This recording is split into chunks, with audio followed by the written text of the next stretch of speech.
नमस्कार प्रेक्षकांनो, स्वर्ग मराठी ह्या चॅनलवर तुमचं स्वागत. आज आपण पाहणार आहोत लग्नानंतर होईलच प्रेम ह्या मालिकेचा रिव्ह्यू. चला तर मग सुरुवात करूया आजच्या रिव्ह्यूला. प्रेक्षकांनो, आजच्या रिव्ह्यूमध्ये आपण असं पाहणार आहोत, काव्य आता अभ्यास करत बसलेली असते आणि पार्थ हा झोपलेला असतो. आता अचानकपणे तो इतका जोराजोरात घोरायला लागतो की काव्याचं एकदम अभ्यासामधून लक्ष सुटतं. तिला खूप डिस्टर्ब होत असतं, कारण हा पार्थ कंटिन्यू घोरत असतो आणि त्याच्या आवाजाने आणि त्याचं जे काही वागणं आहे ते पाहून काव्याचा खूप संताप झालेला असतो. ती आता ताडकन उठते आणि म्हणते की आता ह्या देशमुखला मी कसं गप्प करू, याला काही वाटतं की नाही, ही अशी कोणती झोप आहे कुंभकर्णासारखी. तेव्हा आता ती स्केल असते तिच्या बाजूला, ती घेते आणि टेबलवरती आपटते आणि म्हणते की मिस्टर देशमुख, अहो चालले काय, ही कोणती झोप आहे तुमची. मग आता तरीसुद्धा पार्थ उठायलाच तयार नसतो. मग तर आता काव्याला खूपच चिड येते आणि ती उठूनच उभी राहते आणि म्हणते की आता मी जोराजोरात टाळ्या वाजवते. तर आता जोराजोरात टाळ्या वाजवायला लागते की जेणेकरून पार्थ ह्या आवाजाने तरी उठेल. आणि मग आता पार्थ हळूहळू डोळे उघडत असतो आणि मग आता काव्य म्हणते की मिस्टर पार्थ देशमुख, झाली का तुमची झोप? नाही म्हणजे इतकं का घोरताय तुम्ही? आणि असं कधी तुम्हाला बघितलेलं नाही आहे मी इतक्या मोठ्या आवाजात घोरलेलं. आज नक्की झालंय काय तुम्हाला? आज माझ्या अभ्यासाचा पहिला दिवस आहे म्हणून मुद्दामून करताय का?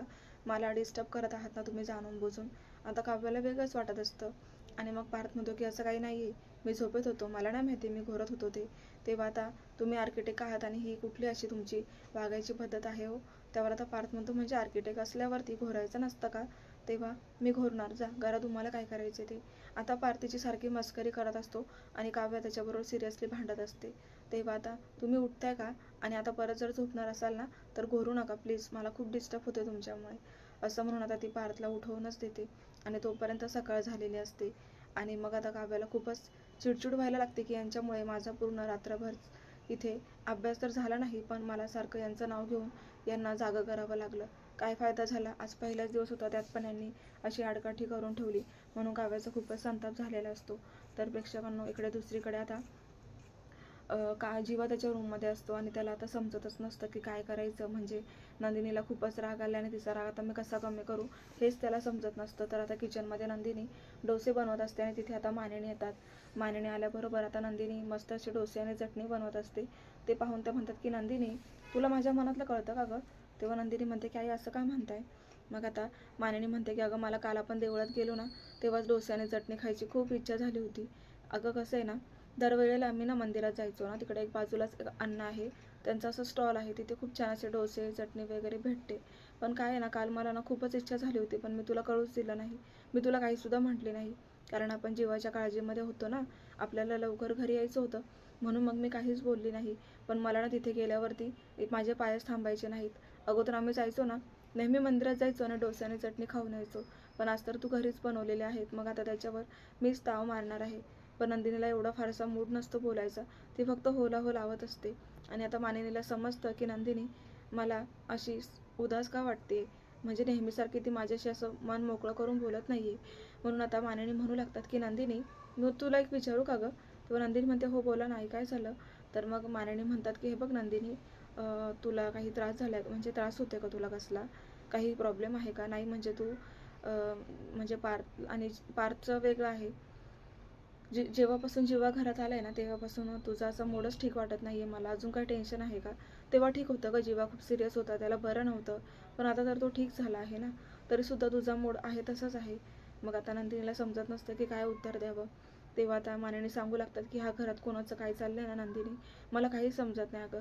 ती काव्या बघ, जेव्हापासून तुम्ही फार्म हाऊसवर गेलात ना तिकडनं आल्यापासून काव्याला बोलायला मूड नाही, ती सतत तिच्या रूममध्ये असते. पारचं बघशील ना तर तो नॉर्मल मूडमध्ये असतो, जीवासुद्धा काहीतरी टेन्शनमध्ये दिसतो. मिथून काकांना तर रोज कोडं सोडवताना मला प्रश्न विचारायला यायचे, पण आजकाल त्यांनी कोडं सोडवणंच बंद करून टाकले. आणि तू सुद्धा माझ्याबरोबर मन मोकळं करायचं सोडून दिलं आहेस का? बोल ना नंदिनी, अगं मी तुला आता एक संधी देते, त्याचा फायदा करून घे ना. तुझ्या मनात काय असेल तर प्लीज मला सांग, कर ना माझ्याजवळ मन मोकळं, मी तुझ्या आईच्या जागेवर आहे ना, मला सांगणार नाही का तुझे प्रॉब्लेम्स? तेव्हा तर नंदिनी म्हणते की सांगू का तुम्हाला? नाही म्हणजे मला एक विचारायचं होतं की बुद्धिबळाच्या खेळामध्ये जर वजीर नसला तर राजा जिंकतो का? तेव्हा तर मानिनी म्हणतात की असा प्रश्न का विचारते नंदिनी? नंदिनी म्हणते की सांगा नाही, वजीर नसला तर राजा जिंकतो का? खेळ चालतो का बुद्धिबळाचा? त्यावर आता मानिनी सांगू लागतात की हे बघ नंदिनी, बुद्धिबळाच्या खेळामध्ये कसं असलं ना, वजीर जरी नसला ना तरी राजा जिंकू शकतो आणि राजाचं अस्तित्व हे टिकून राहतं. पण अचानकपणे जर राजाच त्या बुद्धिबळाच्या खेळामधून बाहेर पडला ना, तर मग वजिराचा काहीच फायदा होत नाही का? वजिराला व्हॅल्यूच राहत नाही काही. तेव्हा आता नंदिनी म्हणते की हो बरोबर, मला हेच विचारायचं होतं की मग राजाचे अस्तित्व काय होईल आता ह्या बुद्धिबळाच्या खेळामधून. जर राजाचं अस्तित्वच नाहीसं झालं तर मग वजीर तरी काय कामाचा, असं म्हणून आता नंदिनी खूपच आता डोळ्यात पाणी आणलेलं असतं. आता मानिनीला समजतं की ही मला कोणत्या तरी प्रॉब्लेममध्ये आहे आणि त्याचं उत्तर ओढ्यातून शोधण्याचा प्रयत्न करते. म्हणून मानिनी तिला पुन्हा पुन्हा म्हणू लागतात की नंदिनी बोल ना, काही झालंय का तुझं आणि जीवाचं? काही प्रॉब्लेम आहे का तुझ्या आयुष्यात? तू मला का सांगत नाही? नंदिनी म्हणते नाही, इतका फारसा काही प्रॉब्लेम नाही झाला आई, मी सांगेल तुम्हाला नंतर कधीतरी, असं म्हणून आता ती कामात आहे असं सांगून मानिनीला जायला लावते. पुढे आता मानिनी हॉलमध्ये बसलेले असतात आणि सगळ्यांसाठी चहा बनवलेला असतो त्यांनी.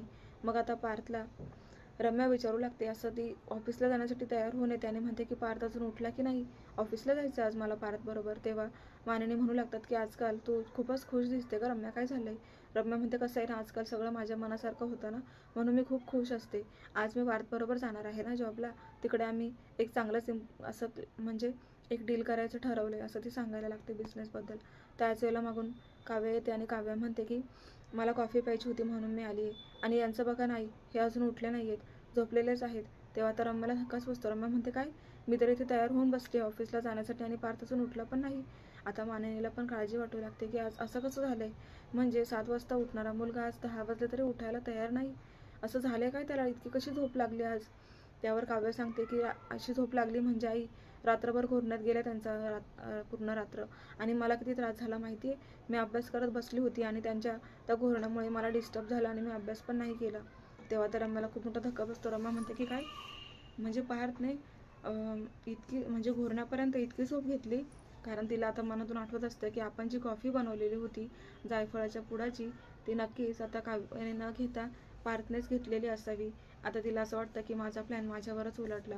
ती काव्याला म्हणते की अरे देवा, हे काय झालं, मी तर ऑफिसला जाण्यासाठी तयार झाले आणि पार्थ तर अजून झोपलेलाच आहे, आणि पार्थ आता फोन करून सांगत असतो की मी आज ऑफिसला येणार नाही आहे, मला आज वर्क फ्रॉम होम द्या. आणि म्हणूनच काव्याने ते पण आता रम्याला सांगितल्यावर तिला खूप मोठा धक्का बसतो. तर मानिनीला आता टेन्शन आलं की पार्थ आज इतका वेळ कसा काय झोपलाय. तर आता मिथून काका जीवाकडे जातात आणि त्याला विचारू लागतात, आणि जीवाच्या हातामध्ये मोल्ड असतो काव्याचा आणि त्याच्यातला जो काही जे आणि के असतो ना, तो सुद्धा सेपरेट झालेला असतो. आणि म्हणून मिथून काका म्हणतात की तू अजूनही ह्या मोल्डलाच धरून आहेस का? अरे तुटला आता तो, आता तुटलेल्याची किंमत काय असते? तेव्हा आता जीवा म्हणतो की काका, हे इतकं सोपं नाही आहे प्रेम, हे असं सहजासहजी विसरून जाऊ का मी? तेव्हा मिथून काका म्हणतात की अरे पण तुझं आता लग्न झालंय, तुझी बायको नंदिनी आहे, तू नंदिनीचा विचार करायला हवाय. तुझं अफेअर, तुझं ते प्रेम प्रकरण आता जरा साईडला ठेवशील का? तू नव्या नात्याला सुरुवात करणार होतास ना, तू तर वेगळा मार्ग निवडणार होतास, मग पुन्हा त्याच मुलीच्या आठवणींमध्ये कशाला राहतोयस? ते मोल्ड आता का जपून ठेवलंय, फेकून का देत नाहीस? मला तर पुरावे जाळायला लावले आणि इथे स्वतःच दोघांचंही नातं जपण्यासाठी प्रयत्न करत आहेस का? तेव्हा आता तुटलंय ना, का जपून ठेवतोय तो? मग जीवा सांगू लागतो की हे बघा काका, हे इतकं सोपं नाही, आणि हा मोल्ड ना नंदिनीने तोडलाय, मी नाही. तिच्याकडून पडल्याने त्याचे 2 तुकडे झाले, तेच मी जोडत होतो. तेव्हा मिथून काका म्हणतात की जोडून करणार काय आहेस? अरे तुला तुझ्या आयुष्यात दोघी बहिणी हव्या आहे का? तेव्हा जीवाला धक्काच बसतो. तो म्हणतो की मी असं कुठे म्हणालो, पण मला माझं प्रेम विसरता येत नाही आणि पुढे आलेलं जे काही सुख आहे ते सुद्धा घेता येत नाहीये. तेव्हा मिथून काका म्हणतात की हे बघ जीवा, तुझ्याकडे वेळ होता त्या वेळेचा तू फायदा करून घेतला नाहीस. आता ही वेळ नाहीये की मागे वळून पाहून परत परत त्या भूतकाळामध्ये अडकण्याची. आता मागचं मागे सोडून जाणे, पुढच्या प्रवासाला लाग. उगाच त्या मुलीला सुद्धा तुझ्यामुळे त्रास होतोय, म्हणजे नंदिनी. तेव्हा आता जीवा म्हणतो की हे शक्य नाहीये काका, मला विसरताच येत नाहीये काव्याला. कारण 1 महिन्याचं प्रेम हे वेगळं असतं, पण 1 वर्षांअगोदर केलेलं प्रेम हे खूप काही सांगून गेले. आमच्या आठवणी, आमचं सगळं काही फिलिंग्स या सगळ्या तिथे अडकलेल्या आहेत. प्रत्येक ठिकाणी आम्ही गेलो आणि तिथे आमच्या प्रत्येक नवनवीन प्रेमाच्या गोष्टी तिथे झालेल्या असतात. त्यामुळेच आता जीवाला खूप कठीण असतं की आता मी कोणती एक गोष्ट विसरायचं म्हटलं तरी पुढच्या 100 गोष्टी काही मला विसरताच येत नाहीये.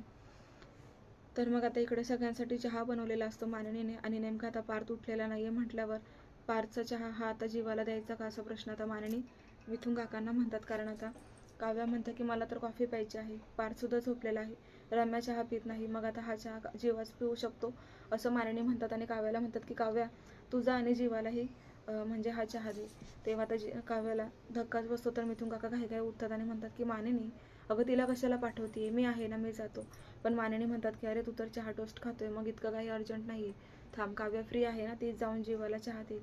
तेव्हा आता प्रेक्षकांनो इकडे काव्य आता जीवाच्या रूममध्ये येते आणि पाहते तर समोर के आणि जे हा जीवा जोडत असतो, म्हणजेच काव्य आणि जीवाचं जे काही मोल्ड असतं ते जीवाच्या हातात असतं. आणि ते पाहून आता काव्याला सुद्धा धक्काच बसतो.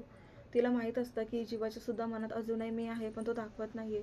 आणि मी त्यांना कालच भांडून नातं तोडण्याचा प्रयत्न केला, सगळे संबंध तोडून मी आता माझ्या मार्गाला लागली आहे, तेव्हा आता हे परत त्याच गोष्टीमध्ये का गुंतण्याचा प्रयत्न करत आहेत. ती सुद्धा कन्फ्यूज झालेली असते आणि आता ती सरळच विचारते की आता तोडलं ना नातं, आता तुमचा भूतकाळ तुम्ही विसरलात ना. तुम्हीच मला शिकवलं की प्रेम फक्त टाइमपास असतो आणि प्रेम हे एक दिवस सोडून जातं.